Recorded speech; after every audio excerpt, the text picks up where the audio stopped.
राधे राधे। ये खंबे के पीछे वाले लोग कुछ बोलते ही नहीं महाराज। वो बोलते हो तो भी हमको आवाज नहीं आती, इतने जोर से तो बोलो यहाँ तक तो आवाज पहुंचे। खंबे के पीछे वाले लोग दोनों हाथ उठाकर, आगे वाले नहीं बोलेंगे, आगे वाले नहीं बोलेंगे, खंबे के पीछे वाले, पीछे वाले।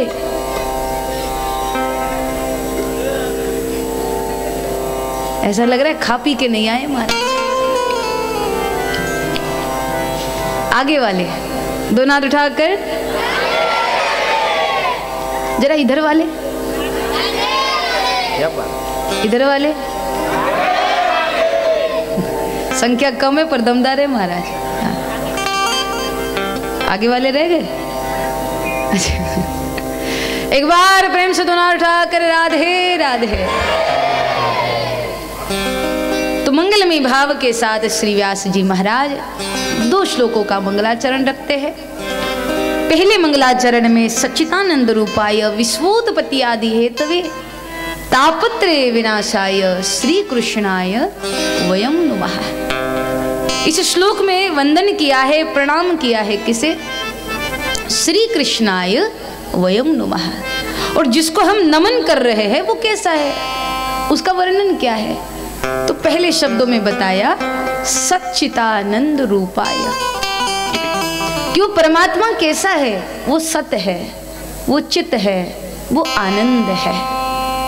यहाँ पर सत स्वरूप परमात्मा को प्रणाम किया गया और व्यास जी बता रहे हैं कि सत स्वरूप परमात्मा की कृपा तभी होगी। या सत्य को प्रणाम इसीलिए किया गया क्योंकि वो बताना चाहते हैं जीवन में सत्य उतना ही महत्वपूर्ण है। सत्य सुनना, सत्य बोलना, सत्य देखना, सत्य का स्वीकार करना, ये महत्वपूर्ण है। सत्य को बड़ा महत्व दिया है व्यास जी महाराज जी ने। इसलिए आप देखो भागवत के आरंभ में किसी देव को प्रणाम करने से पहले सत्य को प्रणाम किया गया। सत्यम व्रतम सत्यम परम सत्यम सत्यस्य योवनि मुनिहितम सत्येन सत्यम व्रत सत्य नेत्रम सत्य क्वाम त्वाम शरणम प्रपन्ना। सत्य की उपासना करने वाला व्यक्ति भगवान तक पहुंचता है।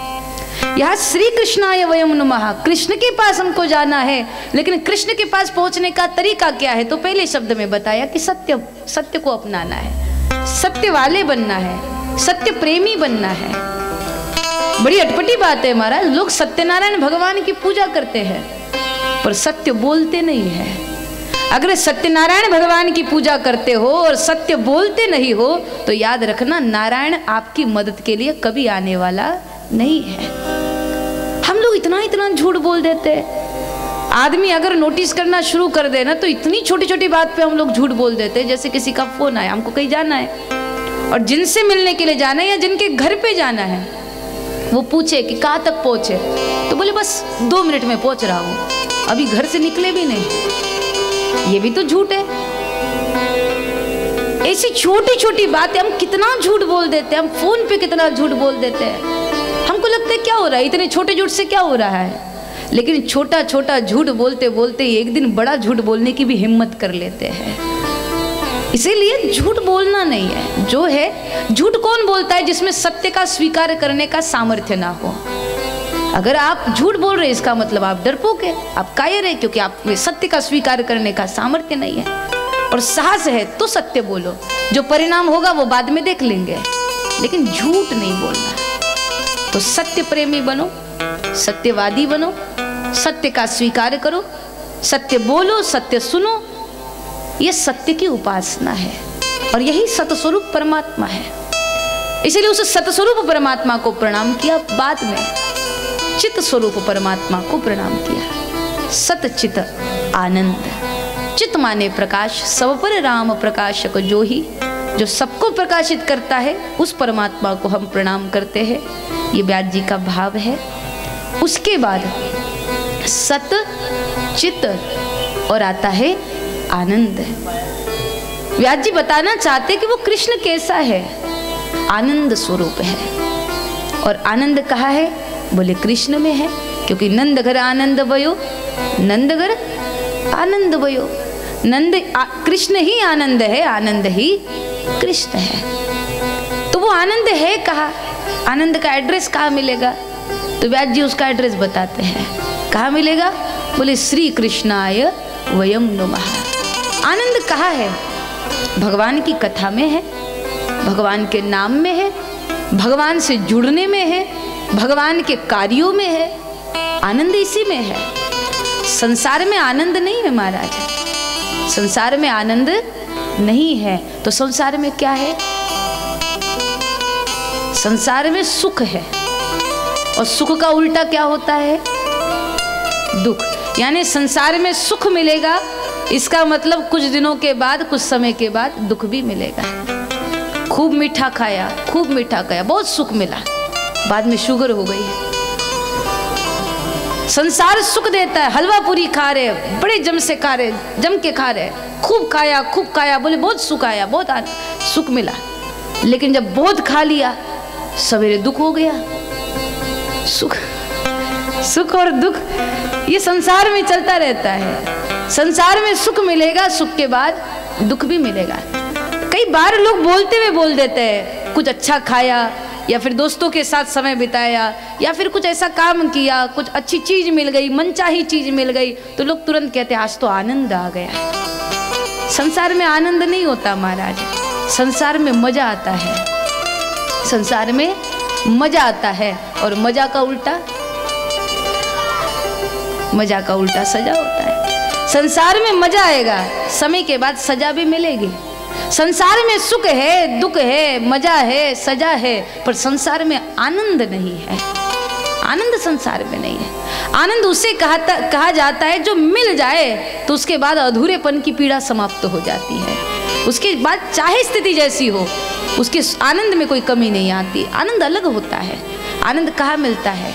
भगवान के नाम में, भगवान के भजन में। इसलिए कहते हैं राम बुलावा भेजिया, दिया कबीरा रोए, और जो सुख मिले हरि कथा में, वो तो वैकुंठ में भी ना होए।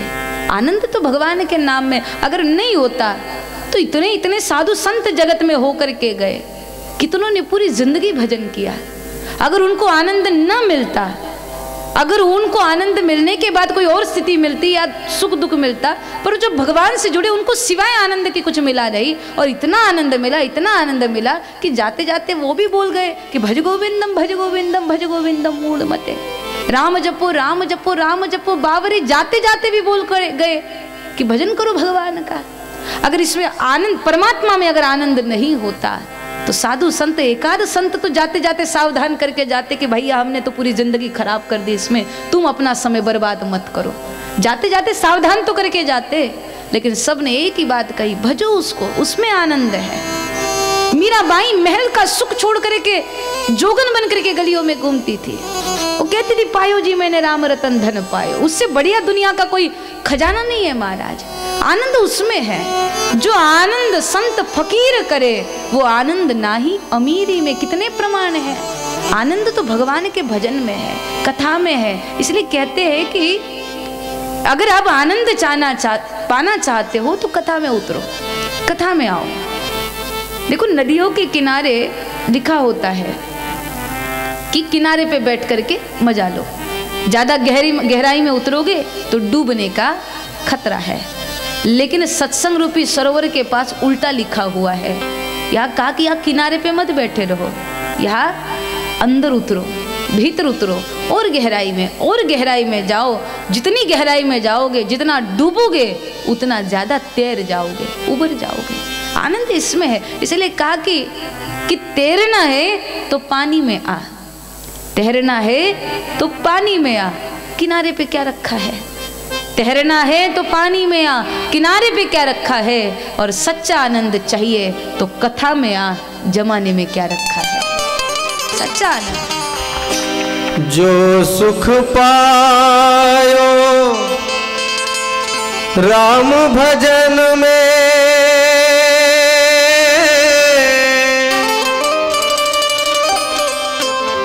जो सुख पायो राम भजन में, ओ सुख नाही अमीरी में।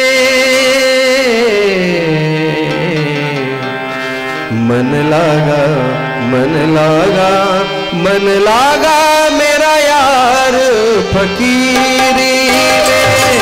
मन लागा मन लागा मेरा यार फकीरी में। जो सुख पायो राम भजन में, जो सुख पायो राम भजन में, ओ सुख नाही अमीरी में, ओ सुख नाही अमीरी में। मन लागा मेरा यार फकीरी में।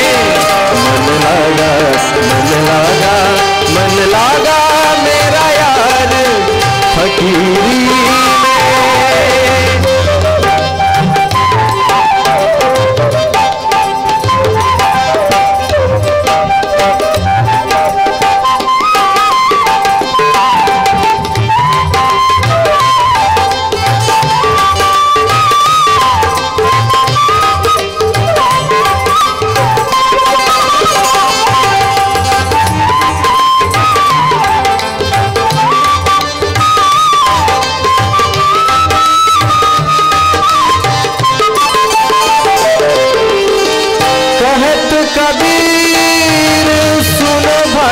साधो साधो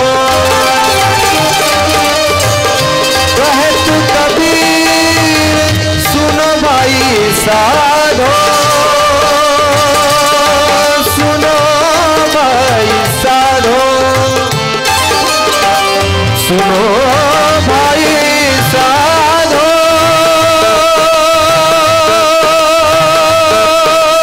सुनो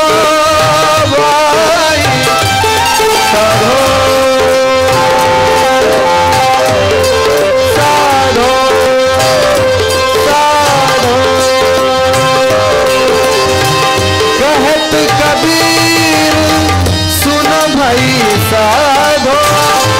साहेब मिले सबूरी में, साहिब मिले सबूरी में। मन लागा मेरा यार फकीरी में। मन लागा मेरा यार फकीरी में। जो सुख पायो राम भजन में, जो सुख पायो राम भजन में, ओ सुख नाही अमीरी में, ओ सुख नाही अमीरी में। मन लागा मेरा यार फकीरी। मन लागा मेरा यार फकीरी। मन लागा मेरा यार फकीरी। मन लागा मेरा यार फकीरी। मन लागा मेरा यार फकीरी में। मन लागा मेरा यार फकीरी।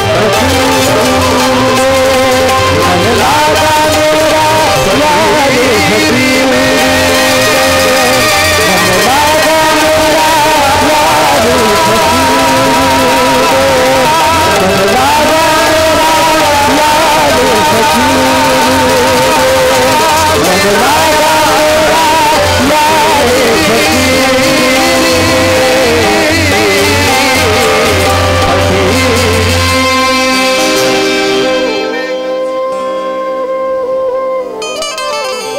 सुख पायो राम भजन में, सो सुख नाही अमीरी में।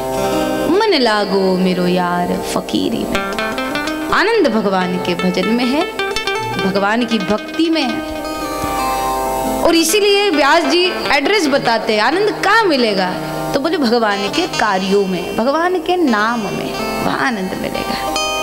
संसार में आनंद की कल्पना करना ये मूर्खता है, क्योंकि जिससे हम लोग आनंद चाहते हैं, सुख चाहते हैं, वो भी तो किसी और से सुख चाहता है। आप अपने बेटे से सुख चाहते हैं, वो भी किसी अपने बॉस से सुख चाहता है। संसार में हर कोई कामना कर रहा है, संसार अधूरा है। पूर्ण तो इस जगत में केवल परमात्मा है। और जब पूर्ण की चर्चा करोगे, पूर्ण का भजन करोगे, पूर्ण को जिसमें प्रसन्नता है वो काम करोगे, तो तुमको आनंद मिलेगा।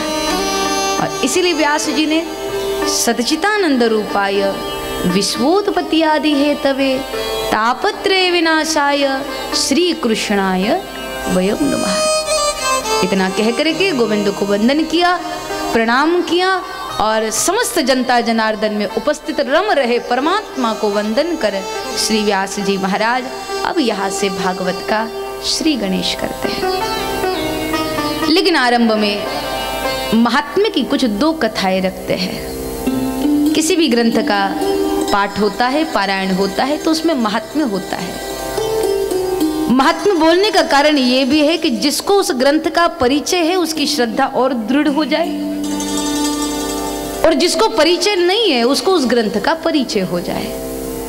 जिसको परिचय है, अब जानते तो सब है लोग भागवत के महात्म्य के बारे में, भागवत की कथा के बारे में, लेकिन उसके बाद भी महात्म्य बोला गया। इसका कारण यह है, अगर आपके मन में प्यास है और मैं कहूँ कि मेरे पास पानी है लेकिन जल्दी से दूं नहीं, तो फिर आपके मन में वो व्याकुलता जाग जाएगी, और जितनी व्याकुलता जागेगी उसके बाद जब पानी मिलेगा तो उसका महत्व समझ में आएगा। इसीलिए पहले महात्म्य सुनाया और फिर भागवत में प्रवेश किया। भागवत के महात्म्य के विषय में दो कथाएं रखी गई जो पद्म पुराण से ली गई। पद्म पुराण से लेकर के ये वर्णन किया जाता है कि श्री नारद जी स्वतंत्र है, मन का प्रतीक है। जिस तरह से नारद जी को कहीं भी जाने के लिए अनुमति लेने की आवश्यकता नहीं पड़ती, उसी तरह से हमारा मन भी है, उसको भी अनुमति की आवश्यकता नहीं पड़ती। अगर आप लोग यहाँ बैठे हो और यहाँ बैठे बैठे अगर आप पूरा पवनार घूम के आ जाओ, कौन रोकेगा आपको? मन से कौन रोकेगा? घूम सकते हैं। कई बार लोग कथा में बैठते तो दो चार चक्कर घर के लगा के आ जाते हैं, मन से चक्कर लगा लेते हैं। यहाँ बैठे और बैठे बैठे सोच रहे कि जब घर से निकले थे ताला तो लगवाया था, पर 3 बार खींच के देख लेते तो ज्यादा अच्छा होता है। अब यहाँ बैठे हैं पर मन से आ गए ना चक्कर लगा के, किसने रोका? मन स्वतंत्र है। उस तरह से नारद जी भी स्वतंत्र है। अनेकों लोकों में नारद जी भ्रमण करते रहते हैं। एक दिन मन में उनके विचार आया, मृत्यु लोक के बारे में बड़ा सुन रखा है, बड़ा सुना है कि यहाँ पर महात्मा, देवता, परमात्मा सब आने को तरसते हैं। चलो एक चक्कर मृत्यु लोक का लगा के आते हैं, देखते हैं कैसा है कलयुग। तो श्री नारद जी स्वर्ग से उतर करके धरा पर आ गए। नारद जी ने पहले तो तय किया कि यात्रा आरंभ कहाँ से करूं, क्योंकि पूरे मृत्यु लोक का दर्शन करना था, तो शुरुआत कहाँ से करूं? तो कहाँ से की? बोले पुष्कर से। क्यों? क्योंकि आप जानते हैं नारद जी ब्रह्मा जी के बेटा है, और ब्रह्मा जी का एक ही मंदिर है। कहाँ है? पुष्कर में है। पुष्कर में ब्रह्मा जी का मंदिर है। नारद जी ब्रह्मा जी के बेटा है, सोचा पिता की आज्ञा लेकर के आरंभ करूं। और दूसरा कारण ये भी था कि पुष्कर ये तीर्थों का गुरु माना जाता है, इसलिए भी नारद जी ने वहां से शुरुआत करी। लेकिन खबर है जब नारद जी निकले वहां से, पुष्कर, प्रयाग, चित्रकूट, अनेक स्थान में नारद जी गए। कर्नाटक, आंध्र प्रदेश, राजस्थान, सभी जगह पे नारद जी गए। और जितने जितने तीर्थों में नारद जी गए उतने उतने व्यथित हो गए। क्या इसका मतलब दोष तीर्थों का था? तीर्थों में नारद जी गए, लेकिन तीर्थों में जाने के बाद तीर्थों की जो अवस्था थी उसको देख के नारद जी बड़े दुखी हो गए। क्या अवस्था थी तीर्थों की? बोले जब जगत में सफाई की बात आती है, जब सफाई की बात आती है, स्वच्छता की बात आती है, तो सबसे ज्यादा सफाई कहाँ होनी चाहिए? सबसे ज्यादा सफाई कहाँ होनी चाहिए? तीर्थों में होनी चाहिए। लेकिन नारद जी जब वहां पर गए तो नारद जी ने तीर्थों की अवस्था जब देखी, क्योंकि हजारों लोग, श्रद्धालु लोग जाते हैं, दर्शन के लिए जाते हैं, और जाने के बाद जब वापस आते तो खूब गंदगी करके आते हैं। ये वास्तविकता है, आज के समय की भी है। तीर्थों में लोग मन का मैल धोने के लिए जाते हैं, और जहाँ गंगा स्नान कर, चंद्रभागा जी में स्नान कर, त्रिवेणी में स्नान कर अपने मन का मैल धोना चाहते हैं, धो करके आते भी है, लेकिन वहीं पर लोग गंदगी भी करके आ जाते हैं। नारद जी बताना चाहते हैं कि तीर्थों में जाओ तो तीर्थ भूमि का आदर करो। तीर्थों में जाने के बाद गंदगी नहीं करनी चाहिए, तीर्थ स्थान को मैला नहीं करना चाहिए। उल्टा अगर आप तीर्थ भूमि में जा रहे हो तो तीर्थ भूमि में जाने के बाद जो प्रमुख मंदिर है उसके दर्शन कर पाओ या न कर पाओ, कलश का दर्शन करके भी ठीक है, लेकिन अगर तुमको मौका मिल जाए तो तीर्थ का कोई एक कोना साफ कर दो, तो तुम जहाँ होगे वहीं पर तुमको उस तीर्थ के प्रमुख देवता का आशीर्वाद मिल जाएगा। जहाँ हो वही मिल जाएगा। एक आध कोना साफ कर दो, मंदिर का कोई एक आध कोना साफ कर दो, घाट का कोई, नदी के किनारे का कोई एक आध घाट साफ कर दो।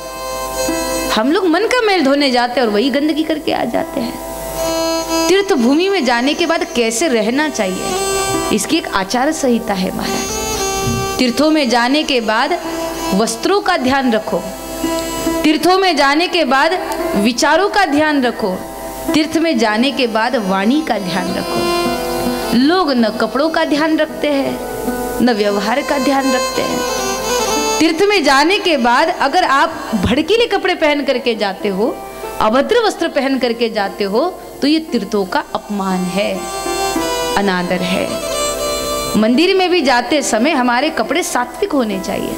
बहुत भड़कीले कपड़े पहन करके या विचित्र कपड़ों को पहन करके मंदिर नहीं जाना चाहिए, तीर्थों में नहीं जाना चाहिए। क्योंकि जो लोग वहां पर दर्शन के लिए आए हैं वो भगवान को देख करके अंतर्मुख हो गए, पर तुम्हारे कपड़ों को देख के बहिर्मुख हो गए तो दोष तुमको लगेगा। तुम्हारे कपड़ों से अगर उनका मन भटक गया, मन विचलित हो गया, तो दोष तुमको लगेगा, पाप तुमको लगेगा। इसलिए तीर्थ में जाने के बाद सात्विक वेशभूषा होनी चाहिए। ये लोग विदेशियों को समझ, ये बात विदेशियों को समझ में आ गई। विदेशी लोग जब आते हैं, आप ऋषिकेश चले जाए, आप वृंदावन चले जाए, विदेशी लोग आते हैं तो भारत में आने के बाद ढंग के कपड़े पहनते हैं।